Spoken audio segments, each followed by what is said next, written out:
Hey, what's up, everybody? Episode 3, back at you again. Hey, right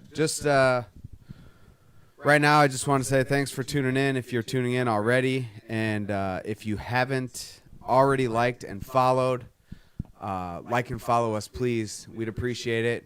And if you have YouTube, if you follow YouTube and stuff like that, follow us on YouTube.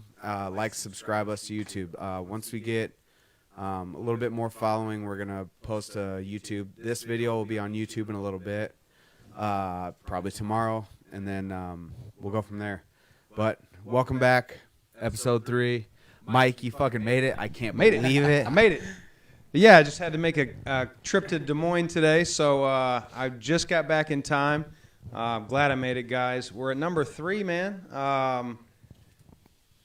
Over 1,000 likes so far. I think 940 of them are probably Zach's friends, but I don't know. Josh and I have a few. Josh has kind of made a huge dent in the last couple days. He invited a couple more has. people, and that shit has gone. Big crazy. shout out to everybody. Thank you, guys. This is a cool idea. Like I said, the first one, I couldn't say no. It's very cool. You guys are liking it, sharing it, following. It's kind of why we wanted to do a Q&A. If anybody has questions for us, get to know us even more, talk about the shows, fights, whatever you guys want to talk about. So thank you again. Yeah, again, I'm going to piggyback off these guys. Absolutely appreciate every single like, share, even tonight's episode, other episodes that we've done. Continue to like and share those, man, and like our page. Go to our YouTube, FightTalk Unfiltered. We're going to start building that here soon. And Instagram, we're going to make a splash on Instagram as well. We're just rolling on mine right now, but we'll end up making our own. And, like I said, we're just starting, and we're glad of where we're going right now. It's looking forward, looking up, and it can't do it without you guys. So tell a friend to tell a friend, and let's get more friends. Yes, Yeah. all the friends. Because eventually we want to start bringing in guests to the show. Yeah, for definitely. Sure. Fighters, team, past fighters, future fighters, everybody. And they don't even have to be fighters, honestly. Yeah. Our sponsors, people that just want to help out with us. We'll welcome it all, seriously. Paul said we need to invite somebody handsome on the show. He's not coming. He'll make us look bad. He would Have make you us seen look his bad. haircut? Yeah, it's true. It's true. He's my wife says he has that rich man glow. That's because he's got a rich man barber. There it is. There it is. He's got a good barber. He's got a guy that will dictate how he's looking on any show at any time of the day. That's right. That's right. All right, gents. So what do you want to do? What do you want to talk about first? That last weekend's main event? We got to run it back to our picks, our no cap recap. First of all, bros, best up and down card in a decade.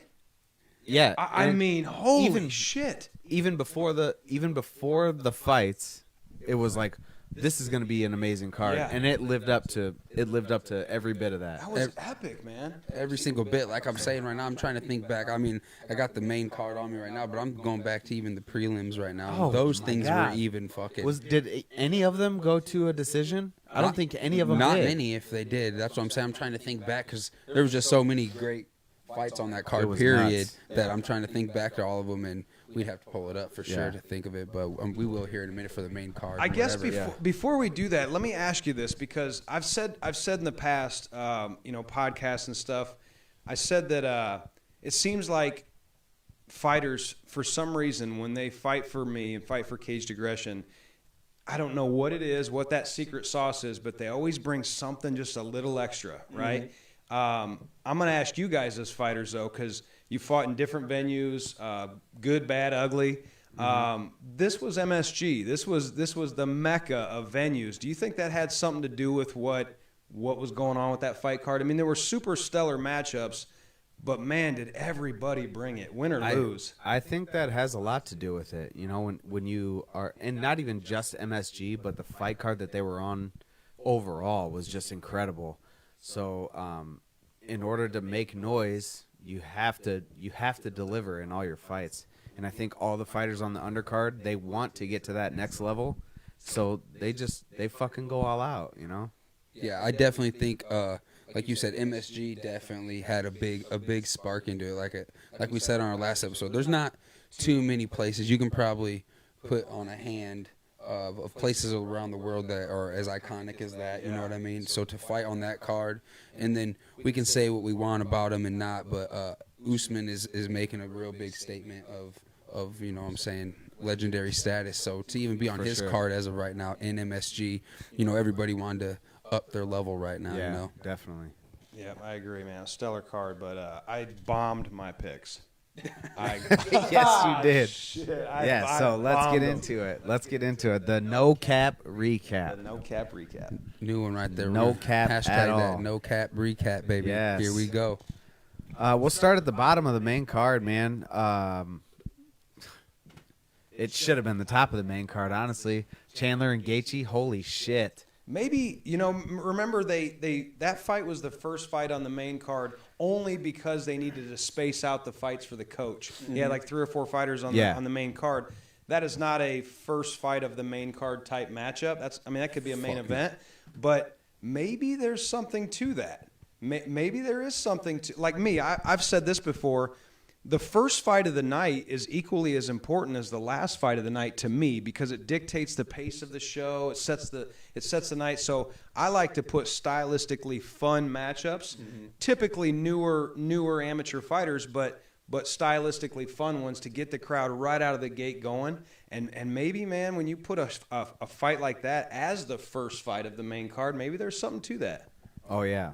They put all the sauce in the beginning is what you're kind of saying? Yeah. Think about it.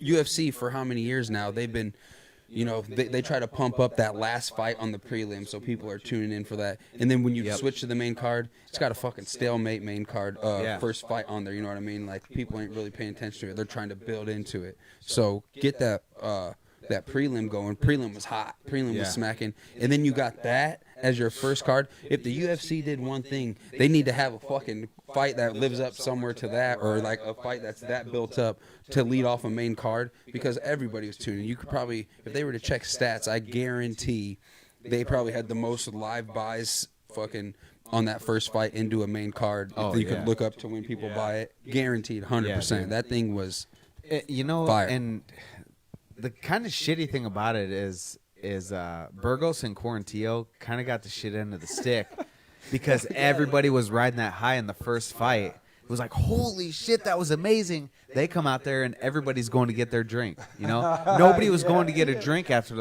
during the first fight. So when that second fight came on, they're like, Shane Burgos, Quarantillo, that's what I mean. Whatever. Piss break. That fight was fucking nuts too. That's usually the type of shit they go into it with. People ain't really too hyped in about it. You know what I mean? So that's what I'm saying. Get a fight like that, and then if you're on the second fight of the main card and do that, you know, you're kind of fucking. You might as well know. Well, I should have been on the prelim. Maybe I'd have got more eyes on me. You know? Do you guys care about that? The fights before yours, or are you just in your own world? I mean, do you pay attention to the crowd or watch any of the previous fights when you're on a show? Do you? I like to watch as many of them as I can, just as a fan. Yeah. Fight nights for me are kind of weird. I like to just relax and take it all in, go out and visit and shit like that. Yeah. So like when I fought. Unfiltered. Like when I fought in the WEC and shit, like. We had to show up like 5 hours early, and then we were quarantined to our workout rooms. Yeah. And it kind of sucked, you know. I lost the vibe of all that. So, you know, I like to drink it in and just see everything as it comes, and go visit with everybody and see how the vibe is outside. And then when I go out there, I just feel the crowd a little bit more, you know. Yeah. Yeah. With me, I'm a little different. Like Zach, that was one thing about him. Even when I called him on his, you know, his last 3 to 4 fights of his career, and we really started training together and everything, he was always like that. It was just another day to him. And then when it was time to go, he was clicking it on, which, you know, you got to have that switch. But with me, like, I like to click it on a little bit sooner. Like, I'll watch, you know what I'm saying, the national anthem. I'll be out there mingling with the people a little bit. But we get about 2 fights. I'll see about 2 fights, feel it out. And then after that, I'm in my own zone. I'm in the locker room. I don't care to watch fight. Because, you know what I'm saying, you got them back there for everybody to watch. Sure. And everybody's out there watching them. And then there's me. I'm watching, like, football in the back. Like, I'll watch football or whatever basketball game that's on in the back. Pay attention to no fights, because I've seen enough that I need to see. I got the vibe and I got the feel. You know what I'm saying? Just trying to take my mind off it at the time. Yep, for sure. And everybody's different. Anyways, going back to the recap, Michael Chandler, Gaethje. What a fucking fight. Man. Holy shit. I'm willing to bet that if they went 2 more rounds, if it was a 5-round fight, somebody was going to die. 100%. Somebody was going to fucking die. Man, I underestimated Chandler. Remember? I did too. You know, and go back and watch our second episode, share it. Just don't watch the part where I picked that fight. 'Cause, man, Or any of them? I underestimated him so much. Remember, coming from Bellator and the opponents he's had and all that stuff. Man, he belongs in the UFC 1,000,000%. He brought everything he had. You know, Yeah. he really brought everything he had. And then you think like, well, as soon as they start exchanging, that he's automatically going for a takedown. No, he was there to fight, man. He was there to bang it out. Yeah. With a striker. It was epic. And his chin held up. Yeah. That's what I was worried Yeah. about. It was his chin holding up. Get back to what you said. If there was 2 more fights on that fight, 2 more rounds on that fight, I don't think Chandler would have a face today. Is what I think. His face was fucking plastered. Yeah. But And, you know, he's real big on social media and stuff like that. Did you see the video of him talking to his son? when he's got the, on it, the ice pack on. He's that like, was cool. Dad That made was some funny. really bad Yeah. choices. Yeah, I love him, dude. Like he is definitely a fan favorite, but I didn't pick him because I thought he was gonna lose, and I was right. You were wrong, Mike. Just saying. I was wrong a lot that night. And to get to his choices, I don't believe, as much as he talked about they were going to stand there and, say go to toe like they did, I don't think that was part of fucking his real game plan at all. I mean, It shouldn't because been. at the end of the day, if that was part of his game plan, it was going to end exactly how it ended, him getting fucking beat up, unless he dropped him, you know what I'm saying, and put him down, because I think he was probably going to come out there and strike a little bit, and then he's got wrestling, but Gaethje's got wrestling too. But he's got real good wrestling. He's got the Yes. he's got the better wrestling. Yeah, he's got the better has wrestling. better He was going to wrestling use it, pedigree, and then for he sure. said that he just threw the game plan out the window. He could have put him up against the cage a little bit, wore him down. No, he went into Gaethje's game plan, and he's wearing it still today for it. Yeah, and it's great. Like, and Milicic said always something that fighting like that, having a good chin gets you fight of the night, but learning how to not get punched and winning fights is what makes you a world champion. And Mike Chandler is a world champion. He was a world champion in Bellator and shit like that. But I wonder if he's trying to win the crowd so bad that he's losing fights for that reason. You know what I mean? Like, he could have won that fight. He could have fought a smarter fight, and he didn't. Mm-hmm. Did it pay off? Maybe. He's become a fan favorite because of it. But at the same time, like, how many years does that take? How many months? How many days does that take off of your career, taking a beating like that? Not that it was totally one-sided, but like, it's one of them fights that, like, Well, how many it fights? might change your career after that. And at his age and how many fights he's got under his belt already, And- I mean, that's not the smartest and way to go dog about fights. it. Let's be serious here. If you want to win a championship in the UFC compared to what you've done already, you got a lot of miles on your body already. You got a lot of fight miles in that octagon. It's time to fight smart. You ain't got to win these people over. They don't have to love you and like you want them to. You know what I'm saying? What's going to win you a championship? What's going to get you paid? And fighting like that for Michael Chandler right now isn't what's going to do it. So he's got to figure some shit out. Yeah, he's made his point. Now it's time to win some fights. I mean, do what you're best at. Keep it exciting, which he's going to. He was never a lay and pray. No. He did. I don't think it took him as long to get over here, just because of Dana. I think there was partly his Bellator. He was the poster boy, man. I mean, for sure. They had to make it It worth was it. a good too. career choice to stay over there Yeah. for as long as he did. Yeah. Now it's time. Now you are absolutely a fan favorite. Now it's time to win fights. Yeah, For sure. Absolutely. And, like you say, you're a big Michael Chandler fan. I'm a real big Michael Chandler fan. You're a Michael Chandler fan. But let's just get back on to the man, the dog, Justin Gaethje. The dude is just... Damn, dude. How do you take him out? Dude's on fucking... Crazy. His legs are fucking Twizzlers, and he's just still coming back and throwing punches. And you know what I mean? I don't get it. He is just he just like you said, he is born in the wrong era. Yeah. He should be one of them guys in the Coliseum fighting to the death because he is a bad motherfucker. He is a bad motherfucker. I would love to see him fight for the BMF title. That would be fucking dope. They might as well just hand it over to him. He's the BMF in my mind. You're right. That would be. And I'm a huge Jorge fan, but He's just blowing smoke now, really. I mean, I don't know. Yeah. But that's he's another. had a long, That's another story for another time. Yeah. Anyways, so I got that one right. I had it right. Do we want to touch on?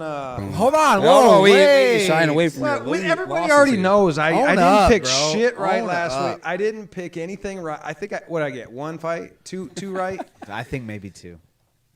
Two of course. You owe me out of $10, by the way. I think I owe you a little bit more than that. I think I owe you a little bit more, but yeah. One thing we're not going to do in this podcast is bet on fights because based on my track record, that's not going to be a very smart financial decision. Well, I mean, you don't have to bet on them, but no, we did that parlay. That's why I want to jump to the Rose fight, man. We can't. Dude, we have to. Let's just shorten just a short short bit on Burgos. They just want to rub in my picks. Hold on. Let's go back. Green and Ikinta, we were all wrong as fuck on that. Holy Green shit. whipped that ass. And that was what I was scared would possibly happen. Green just being too elusive, too loose on his feet. Iaquinta looked like He had the juice. Iaquinta, he looked like a real realtor out there. It's time to stick to that, buddy. Yeah. It is time to fucking it's about stick time, yep. to your fucking day job because fighting isn't it anymore. And I like Al, and if we were to see Al, he don't know us, but we've seen him before. He'd punch me in the face for saying that, I'm sure, because he's a psycho. He's a But guess fucking what? lunatic. Stick to selling houses because your fighting days are done, I think. Yeah. We said that. We said that was we said that was whoever lost last fight or should be. You know what I mean? But it was like dominant. It was like one guy belonged there still and one guy still has some 100%. fights left and another guy needs to sell houses. It was totally one-sided. Yeah. It's totally one-sided. I definitely didn't see that. So we all lose on that one. Okay. Raise your hand if you won that one. No, I didn't. I didn't win nothing. Nope. Hands down, motherfuckers. Pick that one wrong. Yeah, big time. All right, next. Burgos Quarantillo, real quick. Amazing fight. Got overshadowed by the fight before it. Did. Burgos took the dub, and Quarantillo put up a really good fight. That was a fantastic fight. That's what I'm saying. It was a good fight still. Like, it was an entertaining fight. I just wish more people were more entertained or more there to watch. Everybody was going to get their beer and getting their food before the big fights. I mean, I think that's what happens, too, with mainstream MMA is the celebrity factor. Whether it's the Ultimate Fighter or whether it's whatever it takes for them to become mainstream, then your general fan, if they don't know the name, it's time to take a piss. It's time to go get a beer. It's time to wait in line for a pretzel. For sure. And, I understand that. We're a little different because we know most of the roster. We watch them come up. But, for the general fan, if they didn't see that, man, they really missed out because that was awesome. That was an awesome fight. For two guys that did get kind of overshadowed on that main card. Yeah. It was real back and forth. I liked it. They were landing some real good shots, and I can't say his name really. What is it? Quarantillo? Quarantillo. I don't know. Quarantilla? He Quesadilla? He put up a great fight. I mean, it was like I said, it was back and forth, but Burgos showed that them losses before. He showed what they're expecting out of him. I think that's why he probably was on there because he's good. He is good. He's got good skill. But he just ain't putting it together right. Yeah, and he's a little messier in the stand-up. Yeah. He just wasn't able to take Burgos down. Edgar Vera. Ooh. Man. Ooh. Edgar had it. Say a prayer for my boy Frankie, man. He did. He gone. It's over for him. Yeah. As much as I want to maybe someday be a celebrity of some sort, I never want to make it so big that you become meme worthy, because I know you guys saw this Simpsons that face kick. Yes. Oh my gosh, man. And I love Frankie Edgar, man. Again, that's we go, where's our money, where's our heart? And it's hard to bet against Frankie. He's just a stud. Wasn't he the most time in the cage? The most time number one fight. cage. Most time in the cage. But this, and I hate saying this, man, because I'm not a fighter, and I understand, and I've talked to many, many, many fighters over the years that they have great jobs, they have families, and fighting is really the last thing that they should be doing in this current time. But there's something in them. There's something that they just, man, I need one more, or I can't let it go.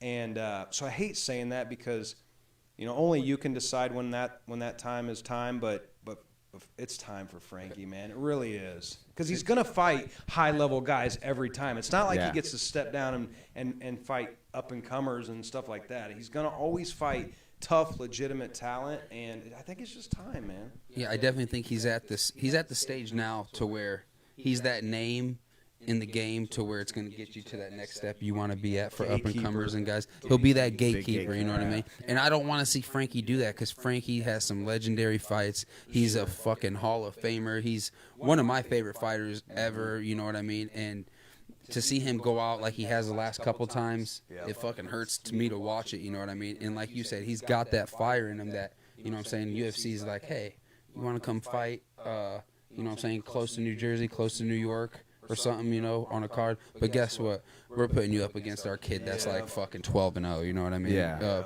Can you take him out? And that's what it will be from here on out. And so I just hope he calls it one. He's had a hell of a career. Yeah. And he'll always be one of my favorites. This is the meme that they're talking about. Yeah. Look at it. Look at it. Yeah. The thing was, he wasn't. He was winning. That's what I'm saying. He wasn't even losing the fight. He was being Frankie that we know and just straight up got caught. And I remember I'm thinking, my parlay is going to hit. And wham, that kick comes and fucking flushes it down the toilet. You know what I'm saying? All them hundreds that were in there. And that's where my parlay kept going. Or going down the train. My parlay kept on going at that point. Until we got to the ladies. Relax. Okay, I know. I'm anxious. Till you got to I'm the ladies. anxious. Okay, so we got to raise our hands. So I did not pick that one right either. I picked that one right. I didn't. Sorry. Your money wasn't on Cheeto? I thought I had somebody with me. No, I was. No? You're right, Frankie Devin. all Frank day. did have that Damn, fight. you're right. All right. Well, I'm Josh. still Josh, in the you got to game. echo, I guess. We need Paul Martinez's skill here. no. See, Josh got you echo? have the mic that I had last week, Mike, and yours isn't echoing. So I don't know. Maybe we do need to invite the handsome one. Fuck that guy. But he's a video guy. He knows a little bit about audio, but he's a video guy. We got some questions too for later, so appreciate you guys asking some questions. Yes, we'll go back thank to that. you. Seriously. Yeah, we will get back to all them questions you guys are asking. Keep asking. Matt White, he's calling me out here. So I took the judges MMA training, MMA judges training. You did? A few years back. Yeah. Fucking bombed it. But I'm not a judge, y'all. I'm a promoter. I'm a fan. I'm not a judge. I don't judge fights. I bombed it bad, dude. Really bad. Fuck it. Fuck it. I'm a white You belt. may- I'm a white belt. You make good matchups, so fuck it. Okay, great. All right, next. Rose. Here we go. I'm done. Good, exactly Doubting. what you Here we wanted go. to fucking listen to. There we go. I'm done. Nope. doubting her. No cap recap on Rose and Zhang. Let's hear it. I would like to. You make the first. You make the first move here. I know she's watching. Not really.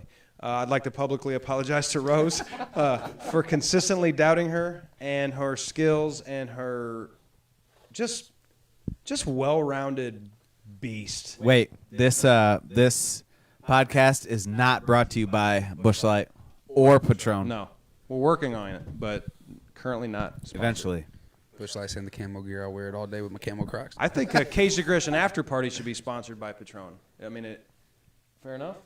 Before we Kevin get said back he to this keeps fight, getting I've kicked off also, the video. I've I also don't know why. watched this guy have I don't know, probably a gallon bottle of Patron at an after party before. Just putting it around. It was probably like 10 pounds of Patron. I don't know what the hell it was. 10 pounds of Patron? 8 pounds. What was it? Gallon's 8 pounds, ain't it? Yeah. Yeah. Okay, so Whoa, 8 pounds, I didn't know that. 8 pounds of Patron. 8.3 pounds. You never cut weight before.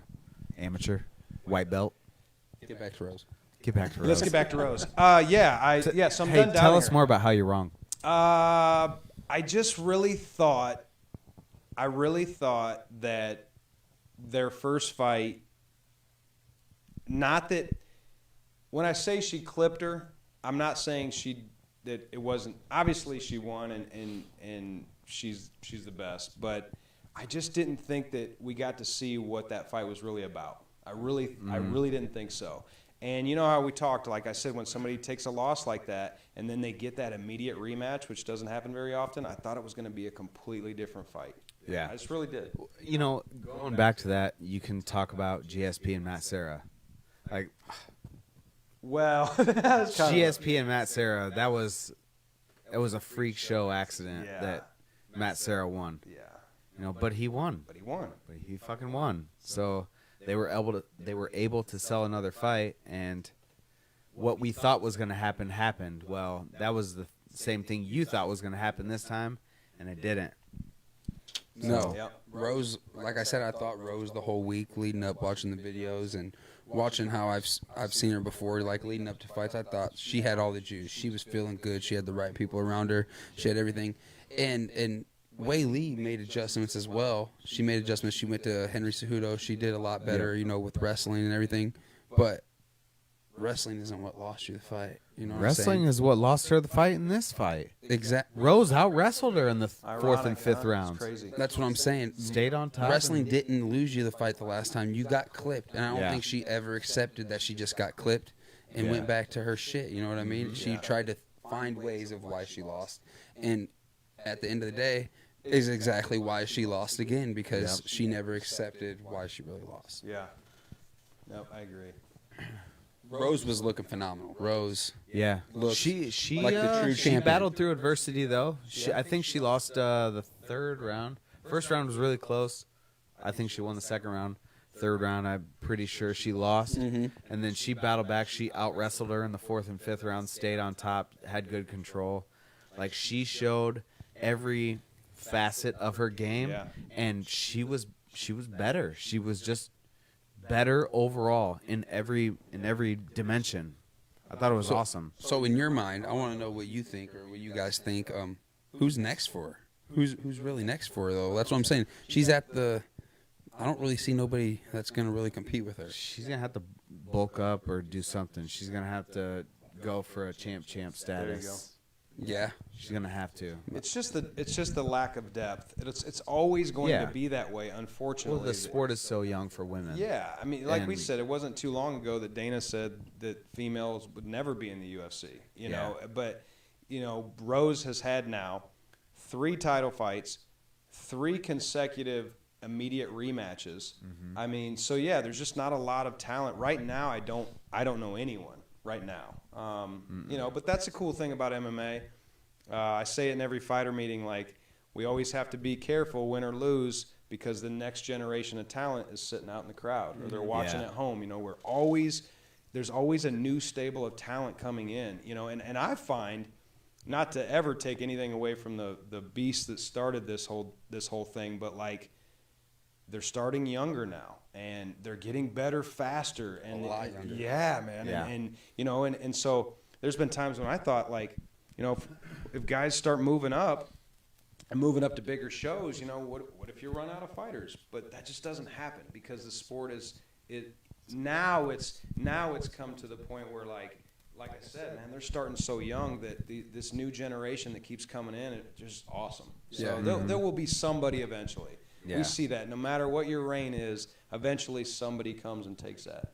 Yeah. Yeah. Right. We're not saying just women's MMA. Who's next? We're like you said, because there's people at other weight classes, but at her weight class, I don't think there's really no one touching She's the touching top her right dog. now. Champ Absolutely would be a not. great idea for her. I mean, I think definitely get a couple fights before she tests. What's her name? The Russian. that does Valentina, dance. man. Valentina. Yeah. the real fucking She, women's go. she's right there. she's gonna have to get a couple fights under her belt, I think, to challenge Valentina because she's so dominant. But challenge a couple top five ladies at that weight class and see what she can do. Oh, yeah. It's a couple top 5. Don't jump into that weight class going straight for Valentina because No. she will Yeah. get hurt. Yeah. She would get hurt. Yes, 100%. All right, we spent a lot of time on last week, so I guess we better quickly wrap up the main event, man. Well, we got one more, don't we? Yeah, we got the main The Usman Usman fight. Yeah. Hey, I mean, Colby. Wait, hold on. Raise your hand if you won that last fight. Put your You fucking win- hand down. Yeah, I was gonna say Sorry, you guys. did not. Yeah, sorry. I got the bet on my phone. I mean, I've got the text on my phone. Yeah. Yeah, you lost that one, buddy. I got derailed by the hype train a little bit. I did last minute. Got a little. I should know better. I mean, but I don't. So It's all right. It's all right. You live and you learn. yeah. You know, make better decisions You're next time. forgiven. You're forgiven. So anything quickly surprise you guys in that fight? What in the Who's- Covington? yeah. I think Covington looked way better in their first fight. 100 times better. And he put up a good fight this fight, but he would. If we would have saw Covington of last, it would have been a different fight. I think we talked about that Usman is getting extremely better with each fight. So it's not like he just sat stagnant, while he was waiting for the rematch. Like he's getting leaps and bounds better every fight, man. And you're right, he is in conversation for the best. That's what I said last time I go. I mean, the guy, before I made my pick to the wrong pick, I said the guy is... What's up, Eldred? Yo, Thanks what for up, tuning man? in, my guy.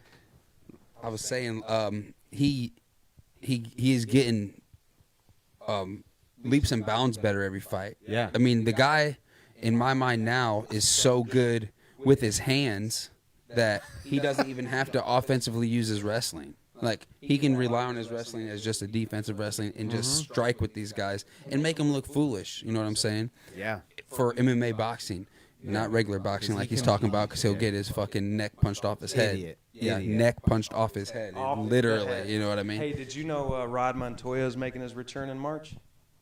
No way. Yeah. We against can't let Rose you know the Namajunas. opponent yet. It's behind the scenes, but yeah, we'll talk about that later. Yeah, right. I like that Hi, matchup. Lise.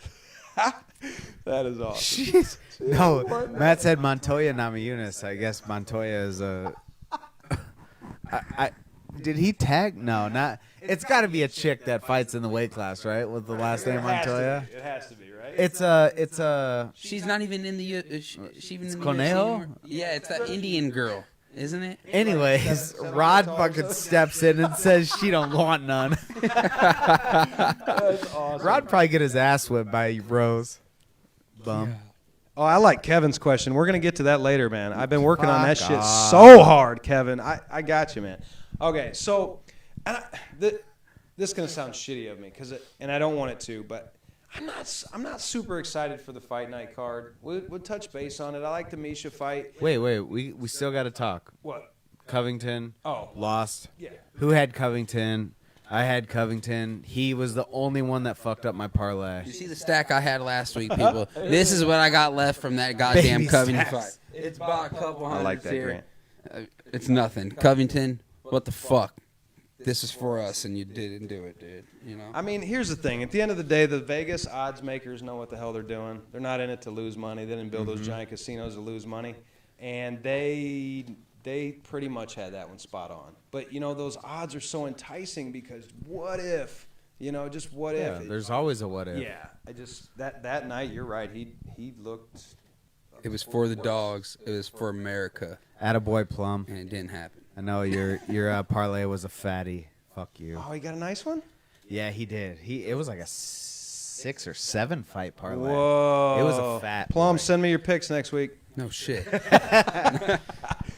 So, no, are you guys good on that? You good on last weekend? Yeah, I think we are. I think we all failed. I think I had the best record. So, champion goes to me. Yeah. Congratulations. Thank It's you. all right, dude. It's all right. Self-proclaimed. Be back. champ- You live and you learn. champion. You live and you learn. Yeah, I'm done betting with my heart. Simple Yeah. as that. Yeah. I'm done betting with my heart because That's all right, dude. fan first. All right, so these fight night cards. Obviously, they don't get the traction as a big pay-per-view. They don't get No. but here's how I look at it. We used to do these challenger shows, Yeah. right? Like, again, there's always that next generation of talent. Now, obviously, this isn't the next generation. They're in the UFC. But what you find a lot on fight night cards, they're free, first of all. So if you don't want to pay the money, watch free fights. But it's fighters trying to get into the rankings. It's a lot of the time your number 11 guys or your number 11 and 12s and it's fighters trying to get into that top 10. And that's when you become mainstream, I feel like. If you're not celebrity, you become mainstream when you hit those rankings. And there's a lot of that on this card and on a lot of fight night cards. So I hate to sound like they're not as exciting or I hate them or whatever, but that's where those next future champions come from. Yeah, And for sure. So it's fun, and to headline it with Misha, coming back, our second fight back, I think that's pretty cool. So we can talk about that, but Yeah. whatever.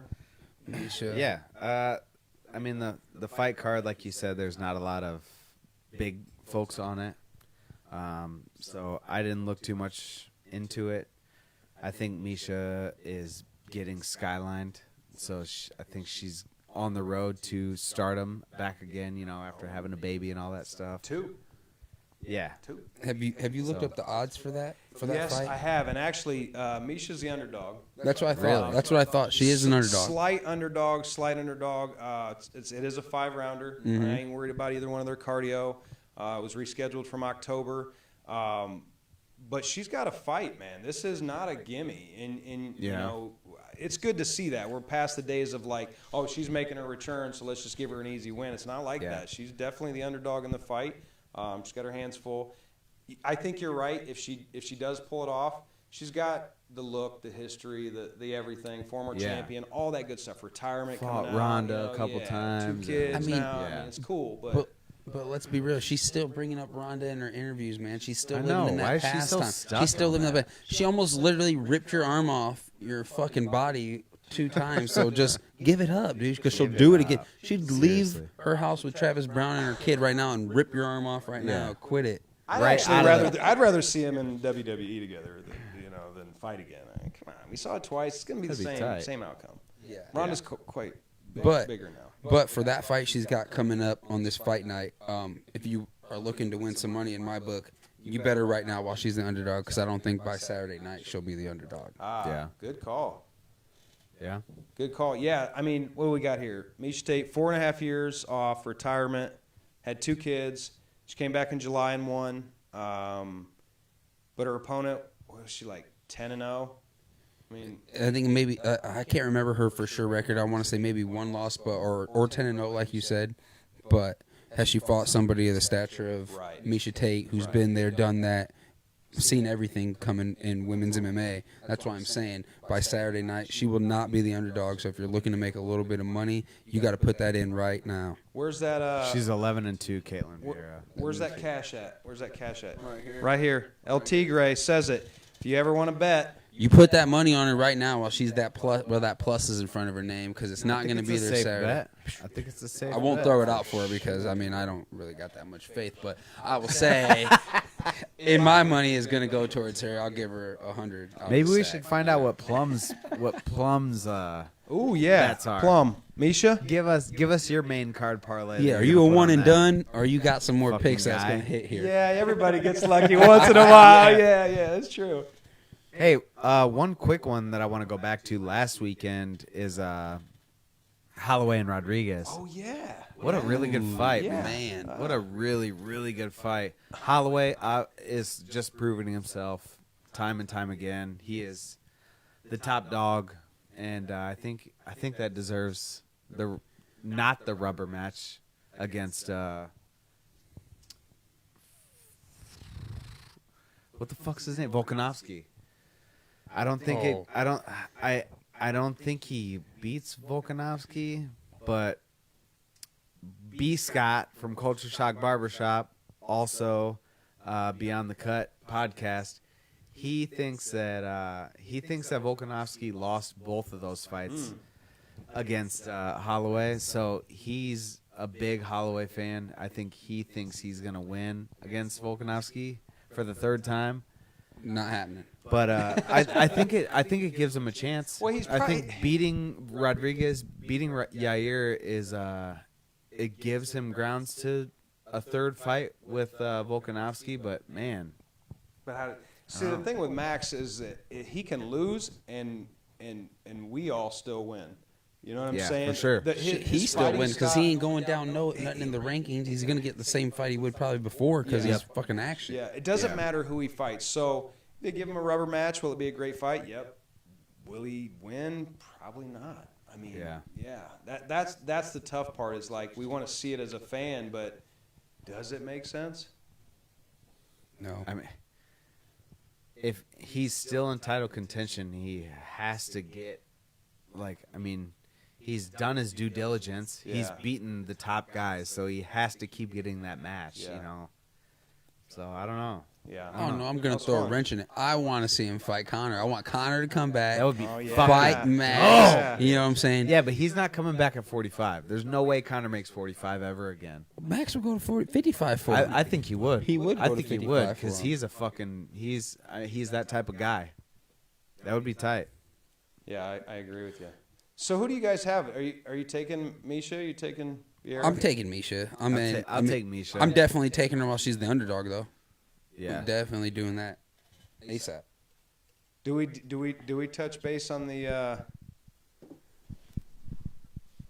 Fucking ASAP. Get on it, people. I'm telling you, if you listen to this show, that right there is easy money. I mean, they're putting up against a girl that hasn't fought nobody of her caliber. You know what I mean? Yeah. I'm telling you, it's gonna happen. She is a salty veteran, and She she's is. reborn.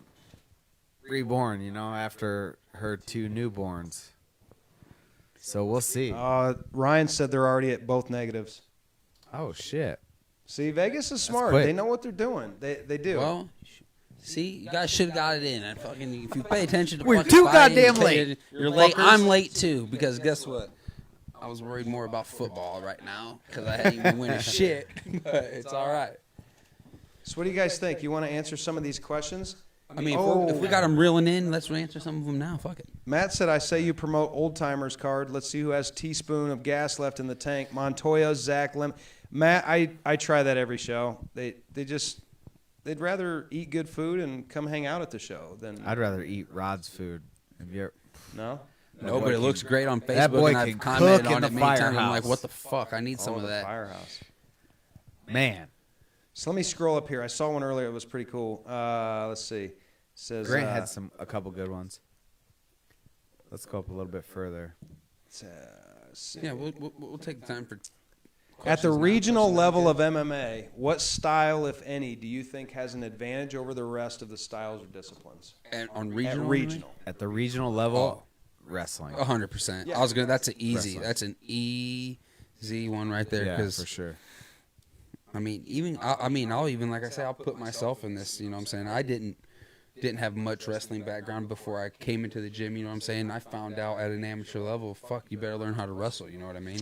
Yeah, and So that's what I'm saying. look At where we're that at level. too. Look where we're at. We're in the Mecca. We're in the Iowa. We're in the kind of the Mecca of wrestling, and the other part to that too is, especially if you're an amateur, it's 2-minute rounds. Or I'm sorry, 3-minute rounds, and that goes by so damn fast God, I that a wish we good could go back to wrestler that. can use top control and Yeah. mount and use their strong base, and before you know it, if there's not a lot of action, I do kind of find myself like Dude, I think we might have just fucking lost it all. I'm good. The charge ain't working. What's going on? Well, it was charging, but now it seems to not be charging. No, we're good to go. Huh? We're good to go. Technical Weird. difficulties, Yeah, people. we're live. We'll be all right. We might not be able to pull up I stats don't know and what shit the from hell's here on going out, on, but man. we're rolling still. Yeah, we're good. Cool. But no, as far as that goes, I mean, a 3-minute round, shit. By the time they exchange and the takedown, before you know it, the round's over. And sometimes as a fan, I'm like, oh, come on, stand them up. But that's obviously not the ref's job to stand them up as long as they're active and looking for submissions and controlling all that. But yeah, I mean, I think no-brainer wrestling at the regional level around here, especially. Oh yeah, 100%. You see wrestlers come over to MMA, they've already got that base, that foundation. It's different. I mean, great example. Look, when boxers come over to MMA, great striking, great Yeah. technique, but man, wrestling, that's where it's at. That's why we see so many wrestlers. Yeah, you see a lot of them. They fucking come in there amateur level against you'll realize when you've this is what I want to say is you'll realize once you've done something as an amateur, because then you're going to get that good wrestler. You're going to get that good fight that makes sense, and we're going to see how good your wrestling is. You know what I'm saying? I was there. I know a couple other amateurs that are good and that reach that point to where like, all right, well, let's test them against a different style of opponent now. You know what I mean? And then we're going to see if you've been working it or not. You know what I mean? So you definitely got to get your wrestling in. You got to get those rounds in, grappling on the regional level, because if you don't, you will not succeed very far. Yeah. And that's especially at the regional level. There's not a lot of like big jiu-jitsu gyms. There are some big jiu-jitsu gyms now. And actually, one of my former opponents, Massin Corbray, he is on Facebook constantly arguing the fact that Brazilian jiu-jitsu is superior to wrestling. And I'm like, I get it, because he's like, well, all these good wrestlers, they learn jiu-jitsu and then they win fights with their jiu-jitsu with their wrestling background. But, like, I'm sorry, but if you take somebody who's never trained mixed martial arts in their life and train them in Brazilian jiu-jitsu for 6 months, and then you train somebody who's wrestled in high school, or wrestled all the way up to being a senior in high school, wrestled their whole life up to there, and then put them in 6 months of jiu-jitsu, that wrestler is going to dominate the piss out of anybody. Oh, so bad. It's going to be bad. It's just such a good base. Like, it's so hard to argue. I don't know. He does make a lot of good points, but at the same time, it's like, that person that you went and trained just, jiu-jitsu compared to that wrestler that trained jiu-jitsu, they're not even going to have nowhere near as much pressure as that wrestler is going to have on them. You know what I'm saying? It's not even night and day still. Yeah. 100%. Lisa McCormick's got one right up my alley. When is the next fight in the QC? oh, when is it? We got a little tiny one planned, don't we? This. We got a little tiny baby one planned for. We skipped over this. We should have already talked about this, but let's do it. We have no what do you like structure schedule yet? We just kind of wing it, right? We just get there when we get there. No, I mean like just we haven't talked about that yet. I had a small schedule, but you showed up. Lisa, the next early. one is I did show that. Lisa, the next one's in March. So last year we were battling all that COVID stuff. We had they took us from like 2,500 seats down to 500.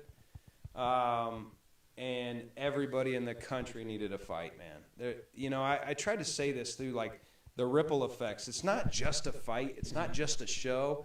Like there are so many moving parts and so many people invested into it, and so many people are like, depending on that for bills or for their career, to move up. And to me, it's never just been a fight or a show. It's always so much more than that. So last year when we were battling all that, I wanted to try to give as many opportunities as possible, so we did the first ever 3-night event. And people asked me, man, first of all, how the hell did you pull that off? How did you stay sane? But then, weren't you so glad it was over? And it was kind of bittersweet. For me, when we got to Saturday, we're, third night, everything's done except for the fights. All the weigh-ins are done. 2 nights of fights are done. I was kind of like that summer camp feeling. Mm-hmm. You get dropped off at summer camp and you're like, shit, what did I get myself into? And then by the time you have to leave, you're crying, I'm my best friend, I'm going to talk to you for the rest of my life. And that's how it felt, man. It was kind of sad that it was over. So people know I've never been afraid of hard work. We've got so much talent that wants to be a part of what we do. So, we're going to do another 3-night event in March. Take what we've learned over the last decade.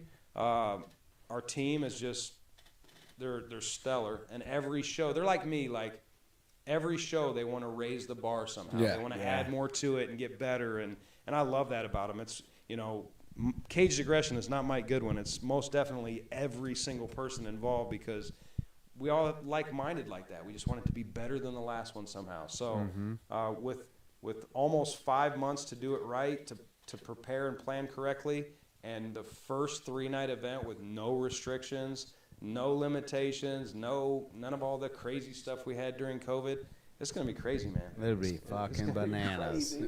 Did you drop the dates for him? March? Oh, yeah. March. End of March. Last weekend, March 24th, 25th, 26th. Yes. Thursday, Friday, Saturday.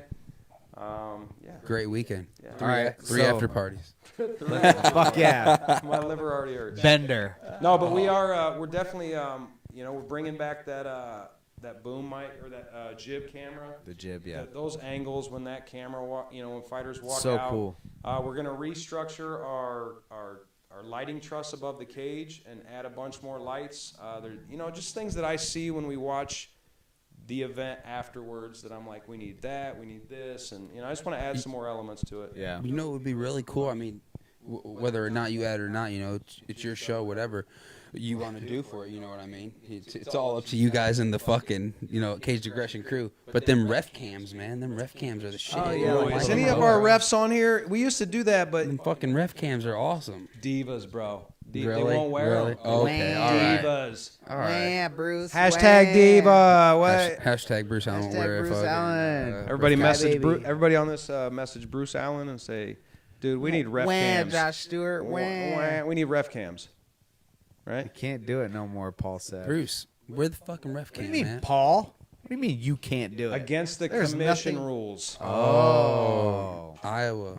Huh. Let me talk to somebody. Dumb. Dumb. Who? Don? But hey, they also say that fighters are not allowed after they win to run up and jump on the cage. And throw their mouthpiece and I'm fart like- in the camera and all that shit. Fuck them. And then behind their backs, I say, no, please jump on the cage. Throw that mouthpiece. Do a backflip. I love a show. Yeah. Do it. And they do. Lisa said, "Let's take a shot of Patron." That's not Oh. actually what she said, but that's what we're gonna do. That's how you interpreted Uh-oh, it? here we go. All right. Jeez.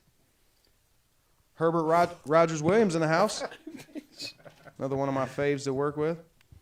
What are the good Hey, questions we got out seriously, here? Oh, what Real oh yeah, short. pick one fight that you would like to see run back that didn't go the way you expected. And let's just say since we started doing this, the last few cards. So like what? No.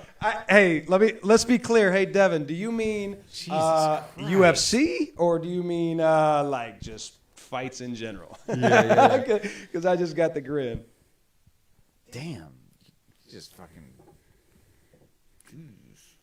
No, I think that's right though. The commission did say that. No cameras. No ref cams? Yeah, no ref cams. All right. I was just wondering. I never fucking. I mean, I see all these ones on Instagram and shit, and I'm like, why Yeah. don't we ever do And that? actually, You know what I'm saying? cameras have gotten so small. Maybe if we kind of sneak it in somewhere, like a little button. Get Why? A little name tag or something. You know. UFC. Oh, Within the all last right. 3 years. With the, ooh. One fight One that that never what? got ran back. That's never been Yeah, ran back. that maybe didn't go the way you wanted or that you thought, and that it justifies it. That might take a little thinking for me. I'm Yeah, like, I don't damn. know. That's a tough one. And sometimes people are on different paths, you know. Yeah, now that's what comes down. Like the UFC's, like you said, there's so many fights, and you know they do so many spectacular things. When they do, it's like you could be like, oh, they need to run this back, and the next thing you know, you flying knee knockout like somebody, and fucking. Yeah. Next thing you know, you're like, oh. You know what's we don't crazy need to is fight right when again. you said that, I was thinking Jorge Masvidal versus Ben Askren. There's no need. No, there's no need, but like that would be interesting to see what goes on past 2 seconds. You know? Okay. I think it would. I think it would end up the same way. Yeah. But I want to see it. How, you know, like how did Robbie and Ben Askren? How did that fight end again? I forgot. oh, Let's yeah. run that fucker back. Robbie got bulldog choked, or he let's got run bulldog that back, dude. Yes, Let me see. Yes, Let me see that. 100%. Let me see And that I guarantee. smoke again, I you know what I'm guarantee saying? Devin will love that one. Let me see that again. That's what I want. Yeah, And that's 100% that's a right there. fucking good I'm one. thinking of it now. I go, For there ain't nothing beating sure. that. I want to see that. Yeah. Right now, because he just won his fight. You know what I'm saying? Ben Askren just got knocked out by Ben a Askren ain't coming YouTuber. back, bro. It'd be fucking Fuck. dumb. Yeah, Devin, I'll be Ben versus Robbie 100%. Yeah, let's run that. That's a perfect one. That would be great. Headset cams. Yeah, for the refs. Paul, if you could talk Bruce into wearing a headset, oh, like we can. I don't know. Many wrestlers want got to wear some a pull headset. there. I mean, what would they want to do? Would they rather wear a chest cam or a headset? I mean, I would think if they had an option, they'd rather wear the chest cam. Yeah. I think they would just rather all the fights get over in the first minute and they're at the after party. Personally, I think that's what they would prefer. I tried, Bruce. It don't go that way sometimes. Sometimes when we get a couple fights in and they go to a decision, they start looking at me like, "Is this going to be a midnight card? Is this going to be a?" No, I love those guys. Or I you love get the you rest. get that cams. you get that vibe from the show very quick. What type of night it's gonna be? You are so right. You get that vibe very quick. Show before the last one, knew it was gonna be a quick night. I was wrapped, fucking warming up on. You know what I'm saying? I mean, it couldn't have went any better. You know what I'm saying? This time, I knew I was there for a hot minute. Yeah. I was fucking sitting there. I go, fuck, I'm kind of getting tired. You know, because it's gonna be late. Main event, it's gonna be kind of late. I'm like, you know what I'm saying? Let's go walk around. You know, maybe can I eat some popcorn? I don't know. I need something though, because fucking last time I ate was 2 o'clock in the afternoon. I know, and you know, and so I got all these emotions and things going on. You know, I say that I finally get to sit down. Everything's done. I get to sit down as a fan and enjoy what we built, but not really. You know, I'm making sure the crowd is having a good time. Yeah. I'm making sure everybody, you know. You still got responsibilities. Yeah. You still got a name to uphold and I don't and think a it ever reputation to is really uphold. truly over. You know, I heard the last show, some girl from OnlyFans was out showing her tits in the smoking area. I'm like, come on, man. Really? What is this I know. I was like, why the? I was like, you know. Did I say that out loud? We did, and I looked at the camera like. It was like, what the heck? But yeah, no, I'm always trying to, just when, you know how it is. I want everything to be perfect. But Ryan asked do we think that Khabib would ever fight again, and if so, who would he fight? I mean, I don't think so anymore. I mean, because Dana said he threw the boat at him and money ain't even bringing him back, and money brings everybody back. And if it's not bringing him back for the rematch with Conor or anybody that he's offered him for that boatload of money, I think he's for sure done. And I mean, he's at every event, and they got him on their damn Instagram, like Khabib's in the house, like he's better than GSP or something. I think he's a fan. This anymore. He's there to corner his guys, and that's a hard one for me, and I'm gonna sound like a hater a little bit, and I don't mean to, because he's obviously a stud, but I was never a fan of his style. You know what I mean? So like, I don't really care if he comes back or not.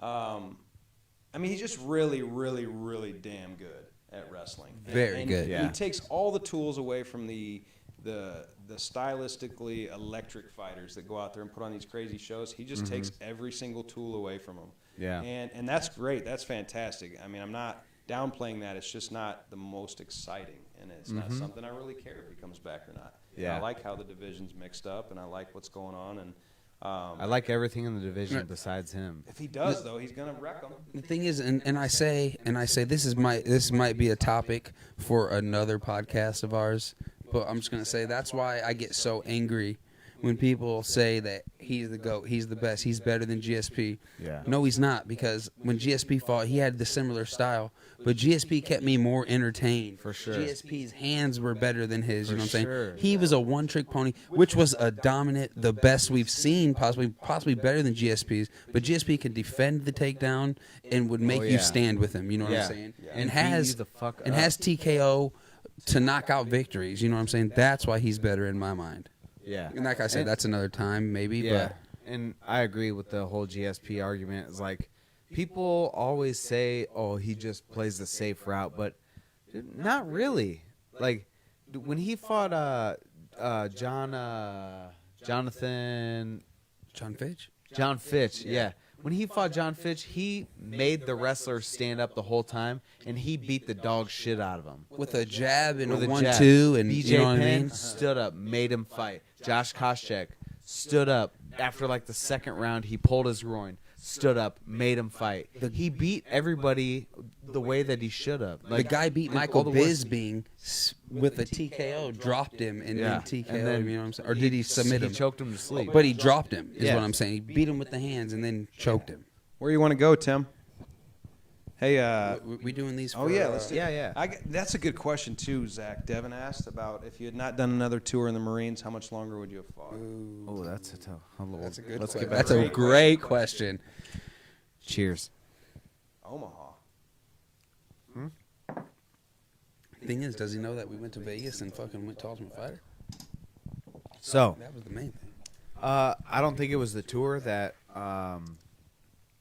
stopped me from fighting. Actually, it definitely wasn't. After I left the WC, I had one fight before I deployed against Jason Chambers for Monty. And I won that fight with like 3 seconds left in the first round. Deployed, and then I came back and I rattled off two first-round victories and a second-round victory against Zach. And yeah, so the deployment isn't really what did it for me. It was a lot of promises and not a lot of delivery. And not to anybody's fault, but after I beat that guy in Victory, I had a Deloitte, Benson. yeah, Matt Delanoit, Yeah. MFD. I got a call from what was that new fight? LFA or something like that. They had the champion Mehdi Baghdad. Mm-hmm. That was their poster boy, and they wanted me to fight him in like February or March, and I was down for it, and they never ended up calling me. They actually got a hold of Tim Beeman, who is Barb's husband or significant other.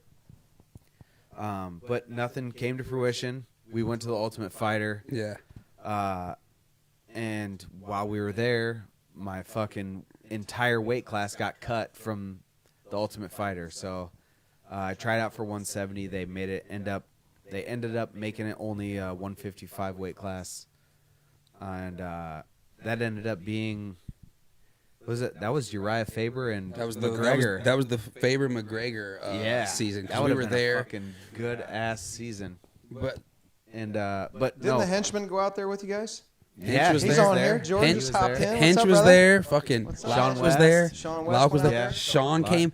They even what they tell Sean straight up, you're not a 55er. They like Yeah, you know what I'm saying. They fucking knew of tiny. Sean. They're like, Yeah. you're not a 55er, you're 35er. He go, I'm just trying to make it. yeah, So when people ask me, and I think I'm kind of on that same realm when they say, how come Zach doesn't fight anymore? I say he got discouraged through the politics of the Ultimate Fighter and all that Yeah. shit, right? You kind of got discouraged Yeah. from because you had the That and the talent. pay talent was and- there. You're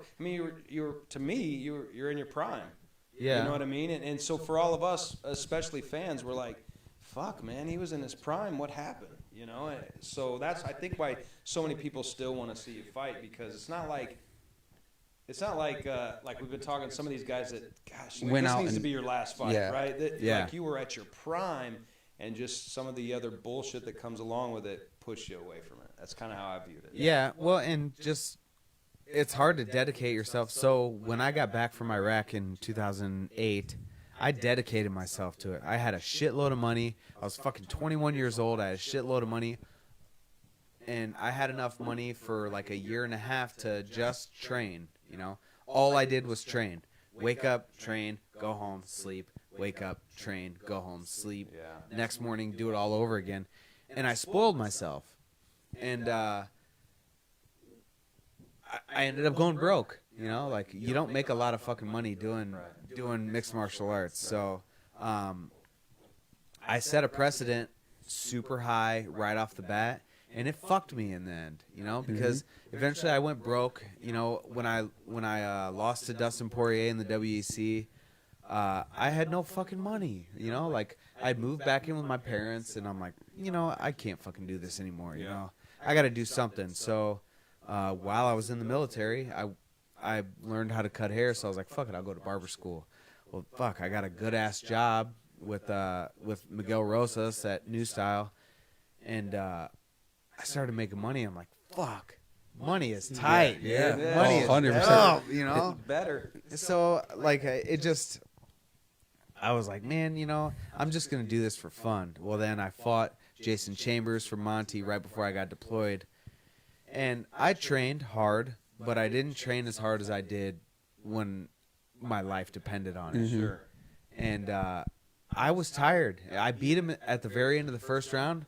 But I cheered, and then I went back to my corner. I was like, "Fuck! I'm glad that didn't go to a second round." You know, Yeah. like, and you know, maybe I didn't train as hard as I thought I did, but I was like, "Damn! Like, I really got to dedicate myself to this." So, deployed again, Yeah. come back, and Miguel was super gracious and let me basically do whatever the fuck I wanted at the barbershop, and I trained super hard. Fought again, felt great. Fought again, felt great. Fought a third time, felt amazing. I was like, you know what? I'm making a run. Went to the Ultimate Fighter, nothing happened. Won 4 fights in a row, nothing happened. And then I was like, man, you know, I'm not getting any fucking younger. I was about 30. I was about to turn 30 or something like that, and I'm like, I don't know, man. And that's what happens, You know, man. These guys that, I mean, not people that ask these questions, like, why don't, you know what I'm saying, people want to fight, they don't really realize what fucking goes into it. You know what I'm saying? Like, and it's a dedication that's what you unlike say, any other. like dedicating, like, you know what I'm saying? I've been there too. Like, I've been broke, fucking, you know what I'm saying? Lost jobs because I took not good jobs because I've wanted to try to make it in this sport, you know what I'm saying? Making lousy money, but it allowed me to train, it allowed me to be in the gym, it allowed me to do these things. But at the end of the day, once it comes down to, if you don't make it, was it really worth it? You know what I'm saying? You gotta you ask yourself them questions when you're laying down at night and it's just you looking at the ceiling. Is it really all worth it? Is this fucking misery I'm putting myself through, but worth that week and a half of glory after a win? You know what I mean? Is it worth it? Is it worth that glory? You feel like you're on the top of the world? Because guess what? Once all them people stop loving you that week after that high ends, you're still broke. You still got to figure out how you're going to go to the gym and do this and work. You know what I mean? And it's just like it's a all the time grind. And I've heard extremely lonely place because For sure. that's your day and night. You know, and everybody's going out having fun. You can't. You know, and you always have that in the back of your mind that I bet my opponent's not out with his friends tonight. You know, I mean, I better get one more session in than him, or two more sessions in. You know, I've got to be better than him that night. And I just got a message from a very respectable, legitimate promoter / manager, gym owner, has fighters that fought and won in UFC and Bellator, so legitimate in the game. Sends me this message, man, right before I pulled up, along the lines of, send me some of that Mike Goodwin zen. I don't know how you do it. I don't know how you keep your head cool. I want to blow up on these fighters. The sport, it drives me in the ground and shit and blah, blah, blah. And I think that I really didn't have an answer except for, one, I try to keep the behind the scenes. Because at the end of the day, people don't give a shit about your problems. Everybody's got problems. And the ones that do give a shit want you to have them. They're glad you have them. So, like, just try to keep them behind the scenes. But I think my secret sauce is just what you said, man. I could never do what you guys do.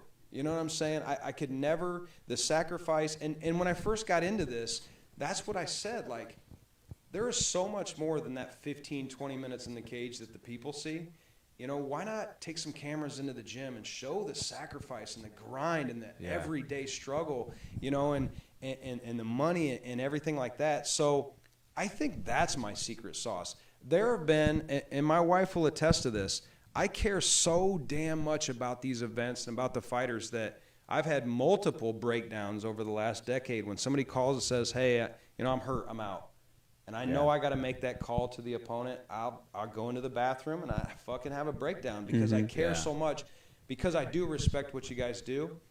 But I think that's my secret sauce, is that I'm truly a fan, and I know what you guys have to do to get in that cage. Especially with me too.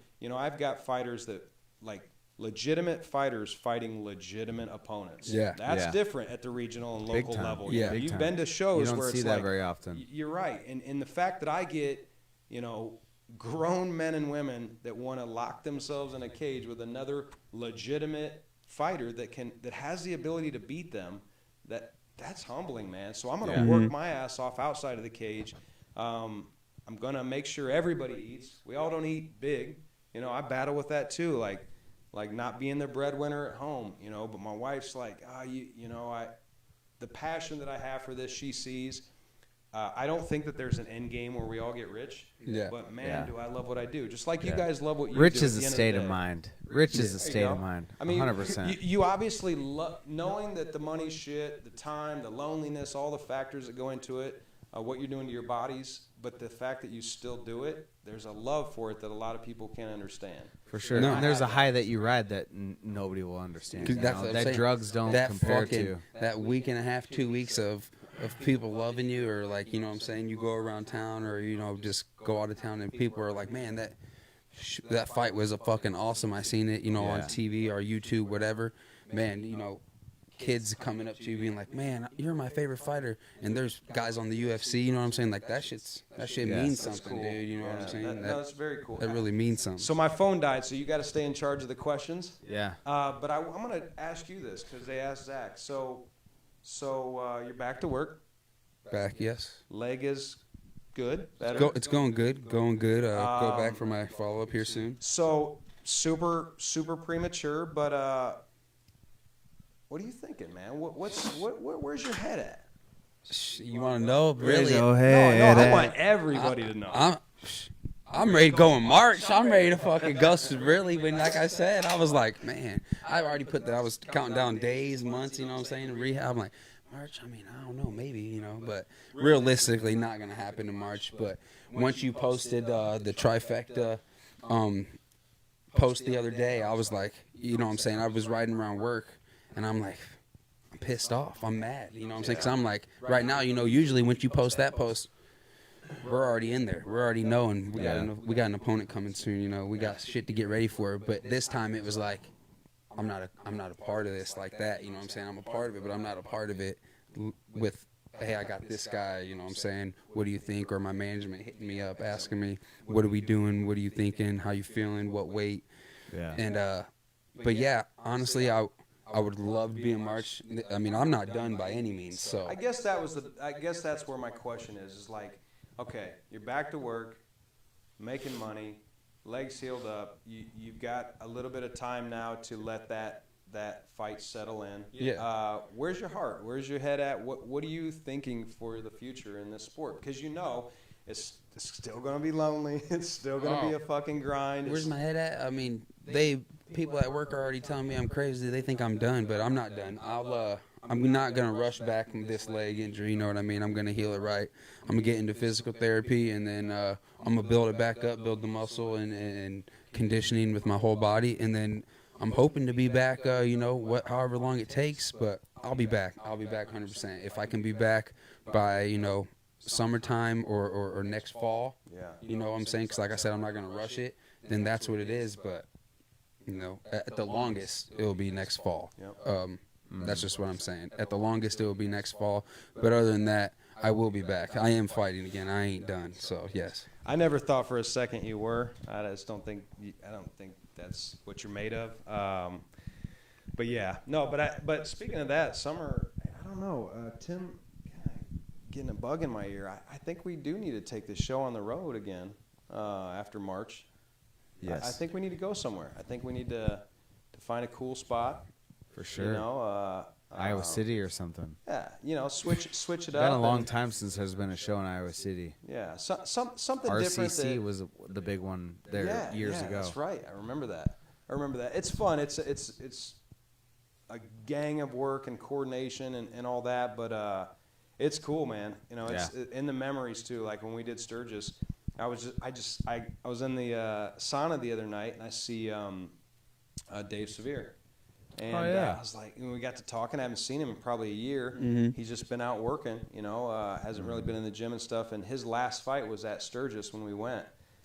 Just talking about that, and he's like, we're talking, and he's like, yeah, man, taking that group picture in front of Mount Rushmore. Yeah. That's the type of things, like as a fan, that I can look back, show my kids, show grandkids. That's cool stuff, man. Yeah, it's great huge. memories, great milestones of the show. Love the home show, the River Center, man. That place is always just bananas. We have such a good time, but it is cool to take that challenge and go on the road too. So yeah, Nick Woodford said hell yeah for an Iowa City show. Grant Wakefield said Omaha for sure. Victory's not there anymore, so that's untapped potential. They had a fucking crowd there. I know. They got Dynasty up there, though. Shit. Andrew Lee, man, he's a beast. That guy, man, he's relentless. I don't think the guy sleeps.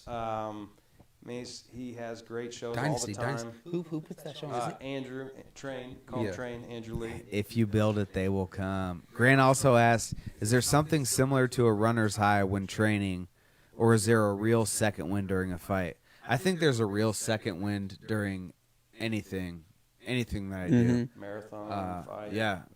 a fight, fuck, even deck hockey. Oh yeah. Like, I mean, there's a second wind for everything, and I think there's a career second wind, and there's also a fight second wind. You know, Yeah. I would fully agree on that.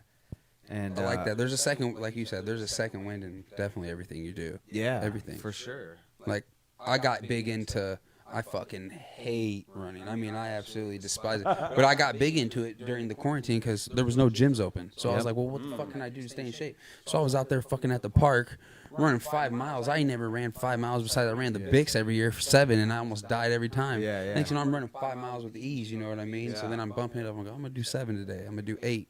And you get tired, you know what I'm saying, around 4 miles, 4.5. But guess what? Catch a fucking second wind, just like in anything you do in fucking any sport. And, you know what I mean? You catch a second wind in fight, life, fucking running, whatever. Yeah. Career, I think career. you're dead on, man. I think you're dead on. You feel it, too.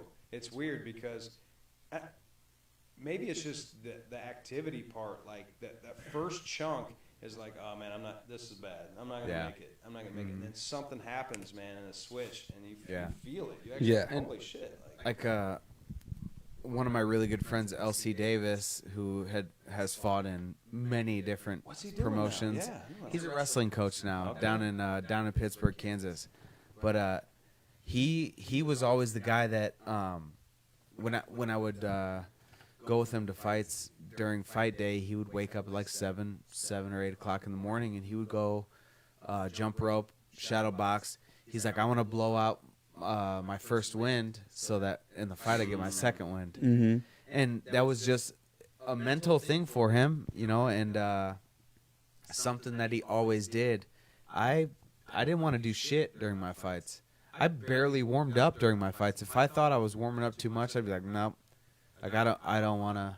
If I catch my second wind, and in my whole life, it was like, if I catch my second wind, it's fast. So I want to catch my second wind in the fight.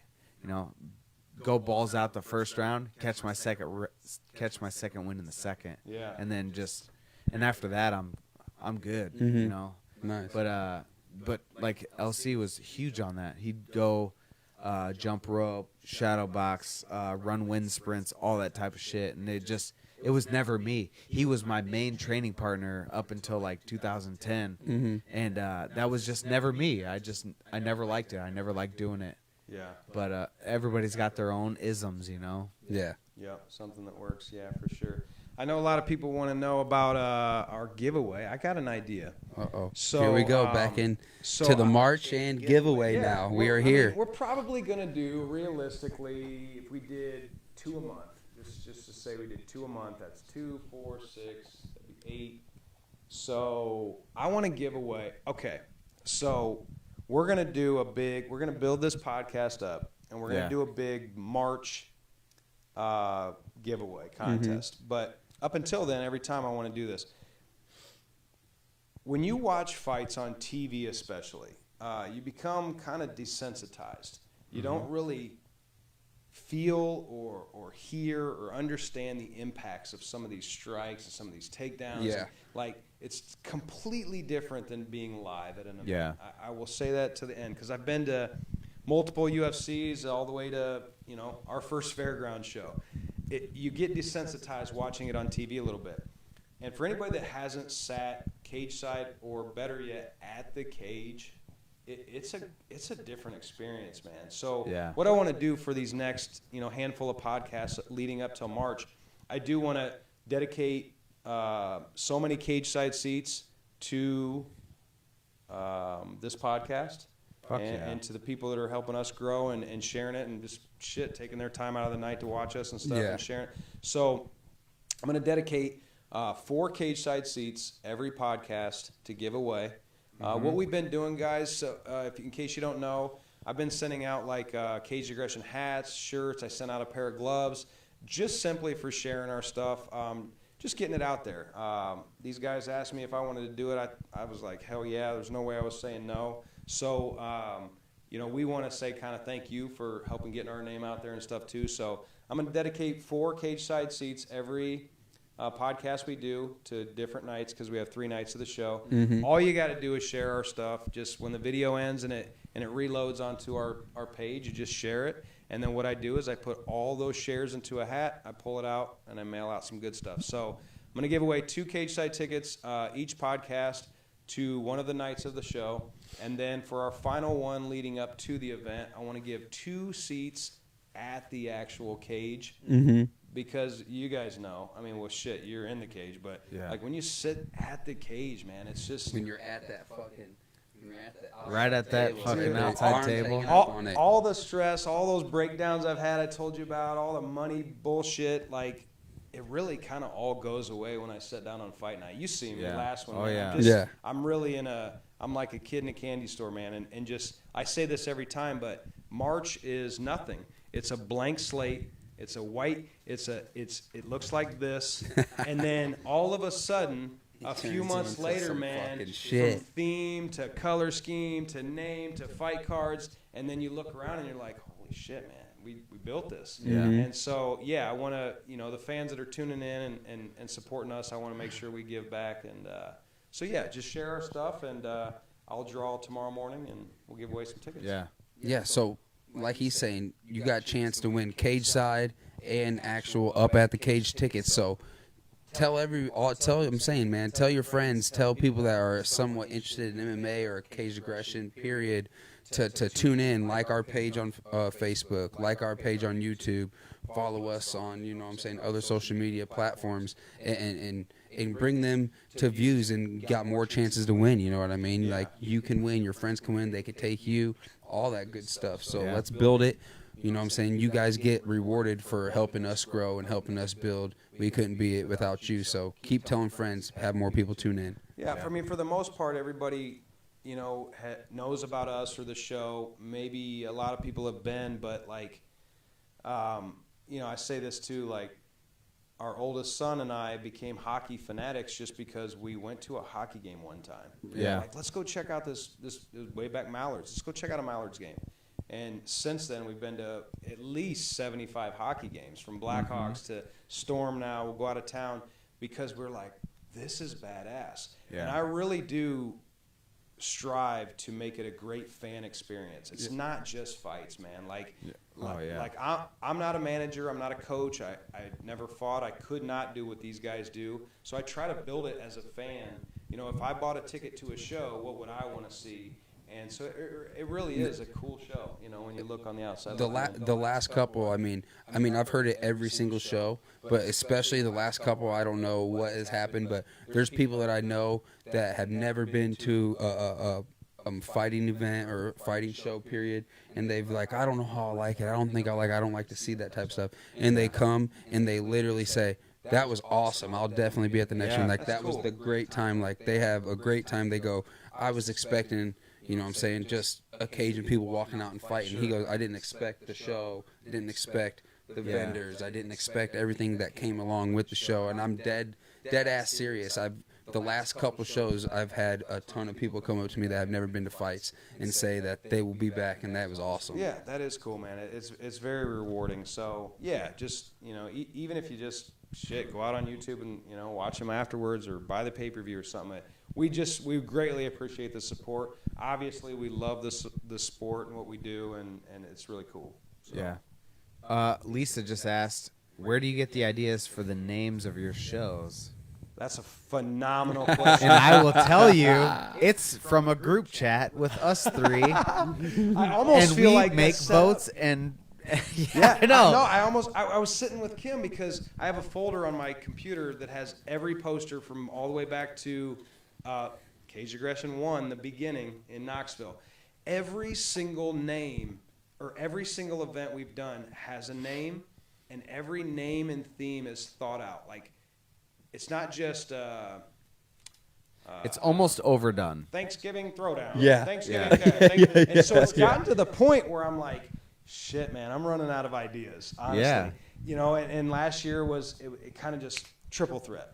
3-night event, first ever. Good one. But like, we were going through that COVID stuff, and we had Unstoppable, we had Dedication, Determination, and there really is so much thought even behind the name that I do. I get people involved. Yeah. Like, help me out here. What do you think? And get people to vote. Yeah. What were your ideas? It was trifecta and What was the other It was one? the trilogy. trilogy. Yeah. If you guys could have seen the text thread between these two, Bro, it was fucking so going thought backward, out. I go, just pick fucking one, dude. Jesus Christ. Nobody's buying a ticket because of the fucking name. Yeah. But that's not what it is. Like, that's what starts the whole package. That's what starts the whole thing, the whole theme and everything is the name. And It just goes to show the dedication that's put into the shows. You know, when you actually pull the trigger and now it's time to start thinking about shit. Yeah. It's like even just down to the little bit, fucking just names the little name, overthought. trilogy or trifecta. Like which one makes more sense?